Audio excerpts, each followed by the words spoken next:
અરવલ્લી જિલ્લાના બાયડના અહમદપુરા ગામે વરાસી નદીના કિનારે ખેડૂતોની અંદાજે 200 વીઘા જમીનમાં પાણી ફરી વળ્યા.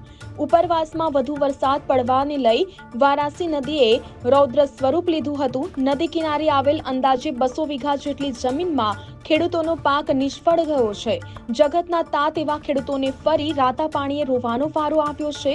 જમીનમાં સોયાબીન, ભીંડા તથા દિવેલા જેવા ખેતી પાક કરવામાં આવ્યા હતા. ગ્રામજનો દ્વારા તંત્રને નદી ઊંડી કરવા તથા નદીમાં રહેલ બાવળો સાફ કરવા રજૂઆત કરવામાં આવી હતી. તંત્રના પાપે ખેડૂતોના અંદાજે 200 વીઘા જમીનમાં કરેલ ઊભા પાકને નુકસાન પહોંચ્યું છે. ગ્રામજનોનો આક્ષેપ સર્વે કરી ખેડૂતોને વળતર આપવામાં આવે તેવી ખેડૂતોએ માંગ કરી છે. અરવલ્લી જિલ્લાના બાયડના અહમદપુરા ગામે વરાસી નદીના કિનારે ખેડૂતોની અંદાજે 200 વીઘા જમીનમાં પાણી ફરી વળ્યા.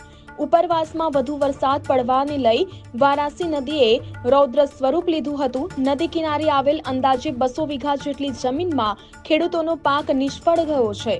જગતના તાત એવા ખેડૂતોને ફરી રાતા પાણીએ રોવાનો વારો આવ્યો છે.